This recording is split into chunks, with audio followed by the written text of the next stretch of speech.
My name is Karina Stein. I've been riding and training barrel horses for 12 years. This is a demonstrational video of how I maintain my horses for barrel racing. This is Sophie. She's 9 years old, and I've owned and been competing on her for 6 years.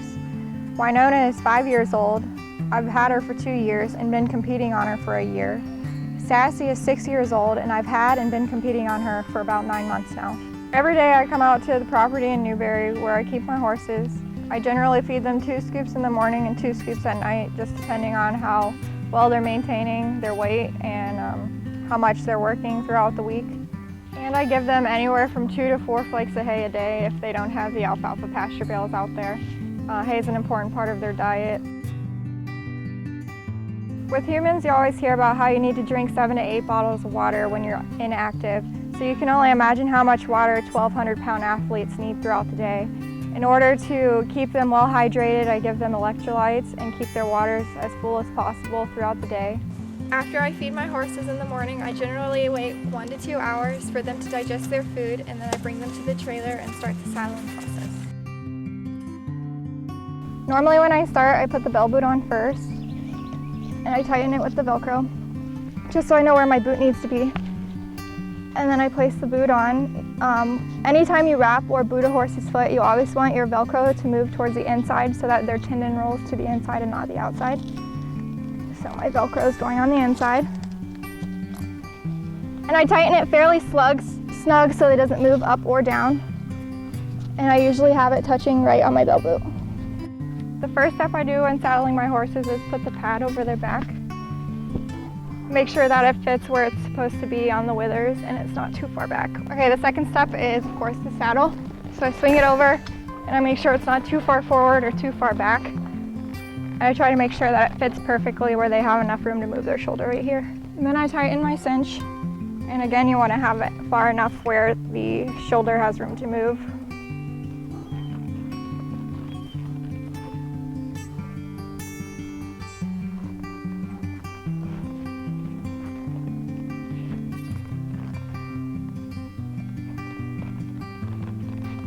And pick up their leg and get all the dirt out of there. Being careful not to get the frog, which is this middle triangle part right here. Just clean what I can out of there. Make sure there aren't any rocks. There we go. That's good. The last thing I do is put the headstall on. Sophie's a really tricky horse to put it on. She doesn't like her ears getting touched, so I make it as comfortable and pleasurable as possible. After I get them saddled and ready to practice, I generally start Winona out by walking her around the barrels a few times just to get her calmed down because she's very excited about her job. And then I'll start with slow trotting them around just to make sure that they're paying attention to me and moving off my leg and listening to the instructions that I give them so that whenever we add more speed, it'll be a lot easier for me and her.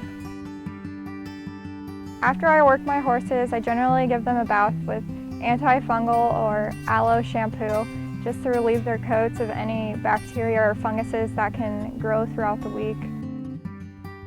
This barrel race was in Georgia, so I was able to keep my horses at a friend's farm. Generally, when I load them up, I try to make sure that the horse trailer is as clean as possible with shavings. I'll start loading them up by Sassy, then I'll do Winona, and then I'll do Sophie. It seems that that's the easiest way to load them, and that's the way that they get along the best. These gates in these trailers are surprisingly very heavy because when you stop and go, your horses rely on them to keep them positioned upright. So unloading them sometimes takes quite a workout. When I unload them, I'll tie Sassy and Sophie on the same side and I'll tie Winona on the opposite side just to give them room so that they won't fight each other. And then when I tie them up, I generally get a loose knot, but not too loose where they're eating grass and not too tight where they feel uncomfortable. After I unload my horses, I begin to get them ready for their competition run. It's the same process that I use when I practice so that nothing's new to them. When I brush them, I brush down in the direction of the hair, never against the hair, just so that they won't be uncomfortable underneath the saddle. Then I clean their hooves, put their saddle pad on, put their saddle on, their protection leg boots, then I head to the arena.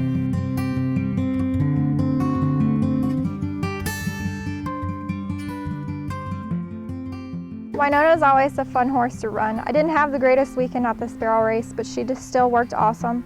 Her first barrel was great. She went into her second barrel and got a little rough. Heading to the third, her third was also a little bit rough, something that we'll work on in practice. She still ended up clocking pretty good, so I was happy with that run. Barrel racing really isn't an easy sport at all, especially juggling school.